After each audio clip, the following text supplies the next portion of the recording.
Office के बाहर मुसलमानों के अधिकार के लिए लड़ी जा रही है, जिसका नेतृत्व शमीम अख्तर कर रहे हैं। मंच पे उपस्थित कांग्रेस के लीडर, मेरी आवाज जहां तक जा रही है तो मैं आपको बताना चाहता हूं कि जिसको आपने इक्तिदार में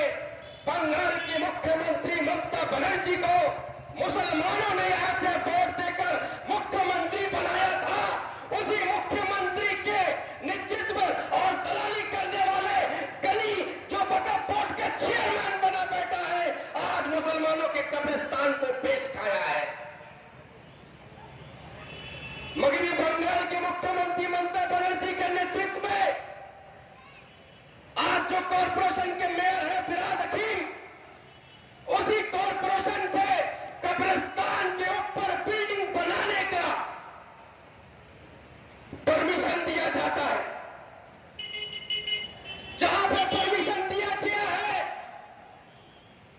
जहां पे वक्फ बोर्ड का कब्रिस्तान है,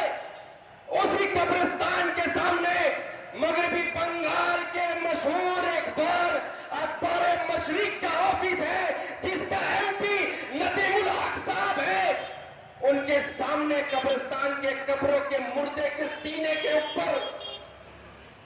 जमीन को खोदकर आज वहां पर बिल्डिंग बनाई जा रही है। मैं पूछना चाहता हूं नदीमुल हक साहब, आपका ऑफिस सामने है और कई दिनों से, कई सालों से मशरिक का ऑफिस वहां है, तो आप नहीं जानते कि वहां कब्रिस्तान था? क्या आप नहीं जानते कि वहां कब्रों को, मुर्दों को दफन किया जाता था? के मिनिस्टर जावेद खान साहब से, जिसका ऑफिस उसी कब्रिस्तान के सामने है, जो मुसलमानों को नेतृत्व दे रहे हैं बंगाल में, मुसलमानों को बेवकूफ बनाया जा रहा है सिर्फ इसलिए कि भारतीय जनता पार्टी के डर से डराकर मुसलमानों को ममता बनर्जी के करीब किया जा रहा है। आपने कल देखा होगा कि हिंदुस्तान के बादशाह ख्वाजा गरीब नवाज के बारगाह में हाथ जोड़कर यहां के मुख्यमंत्री ममता बनर्जी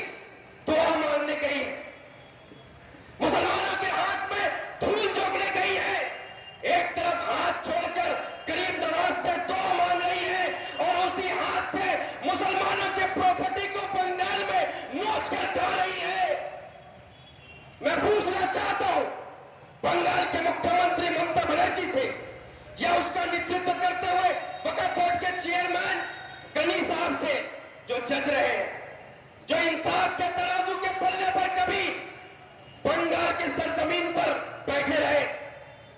इंसाफ का गुहार लगाने के लिए आज कांग्रेस पार्टी के लोग सड़क पर मजबूर होकर इसलिए उतरे हैं कि 39 दरगाह रोड, जो दरगाह रोड पाक सर्कस मैदान में है, जावेद खान साहब के ऑफिस के सामने है, नदीमुल हक ऑफिस के सामने है, वो एक कब्रिस्तान है। कॉर्पोरेशन के असेसमेंट बुक ऑफ रिकॉर्ड में उसे कब्रिस्तान घोषित किया गया है, उस पर मस्जिद बताया गया है। अगर कॉर्पोरेशन के असेसमेंट बुक में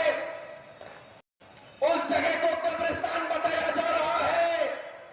मस्जिद बताया जा रहा है, तो मैं मुख्यमंत्री से पूछना चाहता हूं कि बंगाल की जमीनें कम पड़ गई थी क्या कि आप प्रमोटरों को अब मुसलमानों का कब्रिस्तान बेचने लग गई? ये आवाज आज कलकत्ता के सर